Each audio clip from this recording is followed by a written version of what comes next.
కార్తీక పౌర్ణమి రోజు కేదారేశ్వర వ్రతం చేయడం ఎంతో శ్రేయస్కరం. ఒకవేళ ఆయా కారణాల వల్ల కార్తీక పౌర్ణమికి కేదార వ్రతం ఆచరించలేనటువంటి వారు కేదార వ్రత కథను చదువుకున్నట్టయితే విశేషమైన ఫలితం లభిస్తుందని పండితులు చెబుతున్నారు. పార్వతీదేవి పరమేశ్వరుడి శరీరంలో అర్ధభాగము పొందు నిమిత్తము చేసిన వ్రతమగు కేదారేశ్వరుని వ్రతం గురించి చెబుతాను, శ్రద్ధగా ఆలకించవలనని సూత మహాముని సౌనకాది మునులకు చెప్పెను. శివుడు పార్వతీ సమేతుడై కైలాసమున నిండు సభయందు కూర్చొని ఉండెను. సిద్ధసాధ్య, కింపురుష, యక్ష గంధర్వులు పరమేశ్వరుణ్ణి సేవించుచుండిరి. దేవముని గణములు శివుని స్తుతించుచుండిరి. ఋషులు, మునులు, అగ్ని, వాయువు, వరుణుడు, సూర్యచంద్రులు, తారలు, గ్రహాలు, ప్రమథ గణాలు, కుమారస్వామి, వినాయకుడు, వీరభద్రుడు, నందీశ్వరుడు సభయందు ఉపవిష్ణులై ఉన్నారు. నారద తుంబురాదులు శివలీలను గానం చేస్తున్నారు.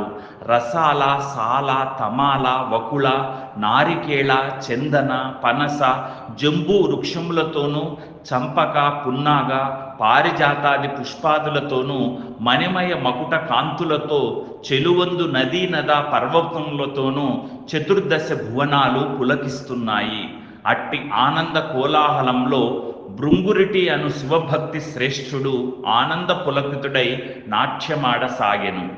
అతడు వినోద సంభరితములగు నాట్యగతులతో సభాసదులను శివుడిని మెప్పించుచుండెను. శివుడతనిని అభినందించి అంకలతమున గల పార్వతిని వీడి సింహాసనము నుండి లేచి భృంగురుటిని తన అమృత హస్తంలో తట్టి ఆశీర్వదించాడు. అదే అదనునందు భృంగి మొదలుగా గల 100 మాగధులు శివునకు ప్రదక్షిణ చేసి నమస్కరించారు. ఇది గమనించిన పార్వతి భర్తను చేరి, నాథ, నన్ను విడిచి మీకు మాత్రమే వీరెలా నమస్కరించిరి? ఆటపాటలతో మిమ్ము మెప్పించి మీ నుండి నన్ను వేరుపరచి ఇట్లేనా చేసితిరి అని ప్రశ్నించెను. అంత సదాశివుడు సతీమణి పార్వతిని సందిటకు తీసుకొని, దేవి, పరమార్థ విధులకు యోగులు నీ వలన ప్రయోజనము కలుగజేయబడదని నిన్ను ఇట్లు ఉపేక్షించి నాకు మాత్రమే నమస్కరించారు అని జవాబిచ్చాడు. సాక్షాత్ పరమేశ్వరుని ఇల్లాలినయుండి యాదండ ప్రణామములకు నోచుకొని అయోగ్యురాలనా అని కోపగించి ఈశ్వరునితో సమానమగు యోగ్యతను ఆర్జించుకొనుటకై తపస్సు నార్చుటకు నిశ్చయించుకున్నది. కైలాసమును వదలి శరభ శార్దూల, గజములు గల నాగ, గరుడ, చక్రవాక పక్షి సముదాయముతో నానావిధ ఫలపుష్ప తరుల తాదులతో కూడుకున్న సస్యశ్యామలమైన గౌతమాశ్రమానికి వచ్చింది. ఆశ్రమవాసులు ఆమెను చూచి అతిథి మర్యాదలొనర్చి, తల్లి, నీవెవరు? ఎవరి దానవు? ఎటు నుండి వచ్చితివి? నీ రాకకు గల ఆంతర్యమేమిటి అని పార్వతిని ప్రశ్నించారు. వారి ప్రశ్నలకు పార్వతి మిక్కిలి ఆనందించినదై యజ్ఞ యాగాది క్రతువులచే పునీతమైన గౌతమముని ఆశ్రమమున నియమనిష్టా గరిష్ఠులై అలరారు పుణ్య పురుషులారా, పవిత్రాంగణలారా, నేను హిమవంతుని పుత్రికను, సాక్షాత్ పరమేశ్వరుని ఇల్లాలిని, శివుని సతిగా నా నాథునితో సమానమగు యోగ్యతను పొందగోరి తపస్సొనర్చుటకు సంకల్పించాను. ఇందు నిమిత్తమై మీ ఆశ్రమానికి వచ్చిన దానను అన్నది పార్వతి. మహర్షులారా, జగత్ కళ్యాణాభిలాషులారా, నేను ఆశించిన ఫలమును పొంది శివుని అర్ధాంగినై తరించుటకు తగిన వ్రతమును నాకు ఉపదేశించుడు అని పార్వతి వారిని కోరుకున్నది. అందుకు గౌతముడు, పార్వతి, ఈప్సితార్థదాయకమగు ఉత్తమ వ్రతమొకటి ఉన్నది, అది కేదారేశ్వర వ్రతము. నీవా వ్రతమును ఆచరించి మనోభీష్ట సిద్ధిని పొందవలసిందని అన్నాడు గౌతముడు. వ్రత విధానమును వివరించమని పార్వతి గౌతముడిని కోరింది. జగజ్జనని ఈ వ్రతాన్ని ఆశ్వయుజ మాసంలో శుక్లపక్షంలో అష్టమి యందు ఆచరించాలి. ఆ రోజున శుచిగా స్నానాదులను ఆచరించి నిర్మలమైన మనస్సుతో మంగళకరములకు 21 దారముతో చేతికి తోరమును ధరించి షోడశోపచార విధులతో పూజను నిర్వహించి ఆ రోజున ఉపవాసముండవలెను. ఆ మర్నాడు విప్రులకు భోజనం పెట్టి ఆ తర్వాత ఆహారమును తీసుకొనవలెను. ఇలా వ్రతము ఆరంభించిన నాటి నుంచి అమావాస్య వరకు పూజా క్రమముతో కేదారేశ్వరుని ఆరాధించవలెను. ధాన్య రాశిని పోసి అందు పూర్ణ కుంభము నుంచి 21 పర్యాయములు సూత్రమును చుట్టి పట్టు వస్త్రముతో దానిని కప్పి ఉంచి నవరత్నములను గాని సువర్ణమును గాని ఉంచి గంధ పుష్పాక్షలతో పూజించాలి. దేవి 21 మంది బ్రాహ్మణులను రప్పించి వారి పాదములను కడిగి కూర్చుండబెట్టి యథావిధిగా ధూప దీప గంధ పుష్పాక్షతలతో పూజించి భక్ష భోజ నైవేద్యాదులు కదలీ ఫలాలు పనసలు ఆరగింపజేసి తాంబూల దక్షిణలిచ్చి వారలను తృప్తిపరచవలెను. ఈ తీరున వ్రతం ఆచరించిన వారిని శివుడు అనుగ్రహించి మనోధీష్ట సిద్ధిని కలుగజేయును అని గౌతముడు పార్వతికి వివరించాడు.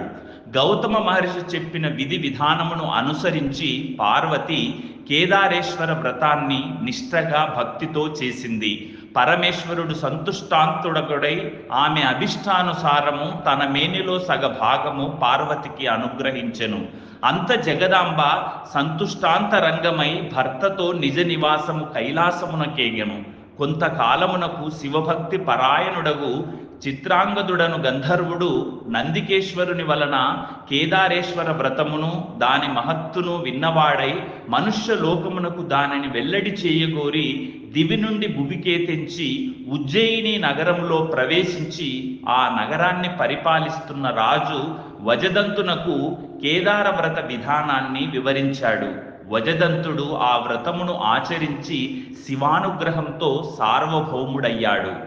తదనంతరము ఉజ్జయిని నగరములో గల వైశ్యునకు పుణ్యవతి భాగ్యవతి అను 2 కుమార్తెలు గలరు. వారు ఒకనాడు తండ్రిని చేరి, జనక, మాకు కేదార వ్రతము చేయుటకు అనుజ్ఞనిమ్ము అని అడిగారు. అందుకాతడు, బిడ్డలారా, నేను దరిద్రుడను, సామాగ్రులను సమకూర్చగల పాటివాడను కాను. మీరు ఆ ఆలోచనను మానుకోండి అని పలికెను.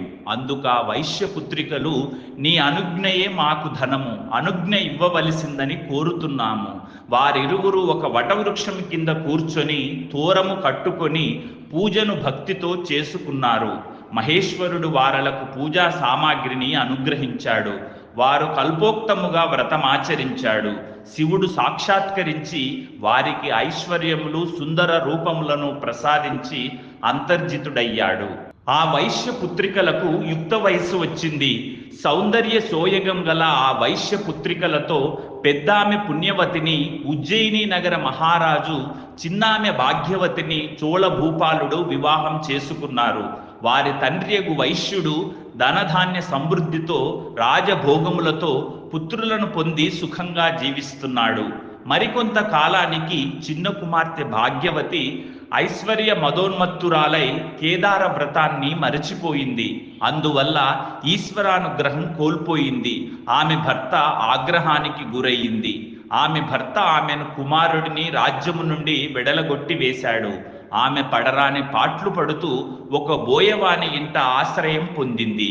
ఒకనాడు ఆమె తన కుమారుని చేరబిలిచి, నాయన, నీ పెద్ద తల్లి ఉజ్జయినిపురం మహారాణి, ఆమె వద్దకు వెళ్ళి మన దీనస్థితిని వివరించి ఆమెను సహాయమర్థించి తీసుకొని రావలసింది అని చెప్పి పంపించింది. అతడు ఉజ్జయినికి వెళ్ళి పెద్ద తల్లిని కలిసి తమ దుస్థితిని వివరించాడు. ఆమె కొంత ధనమిచ్చి కుమారుడిని సాగనంపింది. అతడు తిరిగి వస్తుండగా మార్గ మధ్యమందు మహేశ్వరుడు చోరుని రూపంలో వానిని అడ్డగించి అతని వద్దగల ధనాన్ని కొల్లగొట్టాడు. అతడు జరిగిన దానికి మిక్కిలి విచారించి మరలా పెద్ద తల్లి వద్దకు వెళ్ళి జరిగిన సంగతిని వివరించాడు. ఆమె మరలా కొంత ధనాన్ని ఇచ్చి పంపించింది. ఈ పర్యాయము కూడా మార్గ మధ్యమందు చోర రూపుడైన శివుడు ఆ సొమ్మును తీసుకొని పోయాడు. మరలా అతను పెద్ద తల్లి వద్దకు బయలుదేరగా అంతర్వాహిని నుండి ఈశ్వరుడు, ఓయి, నీవు ఎన్నిసార్లు నీ పెద్ద తల్లిని అడిగి సొమ్ము తెచ్చుకున్నా నీ తల్లి కేదార వ్రతమును మానివేసిన కారణంగా ఆ సొమ్ము మీకు దక్కదు అని హెచ్చరించాడు. ఆ మాటలు విన్న అతను తిన్నగా పెద్ద తల్లి వద్దకు వెళ్ళి తాను విన్న మాటలను తెలియజెప్పాడు. అప్పుడు ఆమె బాగా ఆలోచించి అతని చేత కేదార వ్రతము చేయించి డబ్బిచ్చి పంపింది. తల్లితో కేదార వ్రతము చేయవలసిందిగా చెప్పమన్నది. అతడా ప్రకారము తల్లి వద్దకు వెళ్ళి పెద్ద తల్లి ఇచ్చిన సొమ్ము ఇచ్చి వ్రతము చేయవలసినదిగా పెద్ద తల్లి చెప్పిన మాటలను చెప్పాడు. గుర్తు కలిగిన భాగ్యవతి భక్తి శ్రద్ధలతో కేదార వ్రతాన్ని చేసింది. ఆమె భర్త మంది మార్బలముతో వచ్చి ఆమెను కుమారుడిని రాజధానికి తీసుకువెళ్ళాడు. భాగ్యవతి ప్రతి సంవత్సరము కేదార వ్రతము చేస్తూ శివానుగ్రహము పొంది సుఖ శాంతులతో సౌభాగ్య సంపతులతో జీవించింది. ఎవరు ఈ కేదారేశ్వర వ్రతమును నియమ నిష్టలతో కల్పోక్తముగా చేయుదురో, ఎవరైనా ఈ కథ చదివినా విన్నా అట్టివారు ఎట్టి కష్టములు లేనివారై సుఖముగా జీవించి అంత్యమున శివ సాన్నిధ్యము పొందుదురు. Hi, this is Shiva Reddy, Tollywood movie and mimicry artist. ATV Health, ATV Devotional and ATV News. Please subscribe, like and share.